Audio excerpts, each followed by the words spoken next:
এই লোকটি 1 কোটি টাকার চ্যালেঞ্জ পেয়েছে, আর এই চ্যালেঞ্জটি জেতার জন্য সে এই জলে লাফ মারে। আসলে এই চ্যালেঞ্জটি হলো তাকে এই 40 কেজি লোহার বলের সাথে শিকল দিয়ে বেঁধে দেওয়া হবে।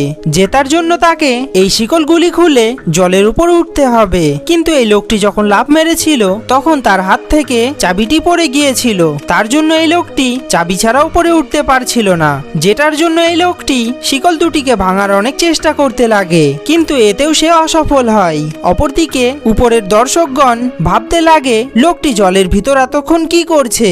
এত সময় হয়ে যাওয়ার পরেও লোকটি যখন উপরে উঠছিল না, লোকটির গার্লফ্রেন্ড পিছন দিয়ে জলে লাফ মারে। তারপর লোকটির কাছে এসে তার মুখে কিছুটা নিঃশ্বাস দিয়ে দেয়। তারপর তারা দুজন মিলে হারিয়ে যাওয়া চাবিটি খুঁজতে লাগে। অবশেষে লোকটির গার্লফ্রেন্ড সেটা খুঁজে পায়, আর এই লোকটি সেই তালা ও শিকল খুলে জলের ওপর উঠে আসে, আর এই লোকটি 1 কোটি টাকার পুরস্কার জিতে নেয়। বন্ধুরা, এই ভিডিওটির পার্ট 2 দেখার জন্য ভিডিওটি লাইক করে চ্যানেলটি সাবস্ক্রাইব করুন।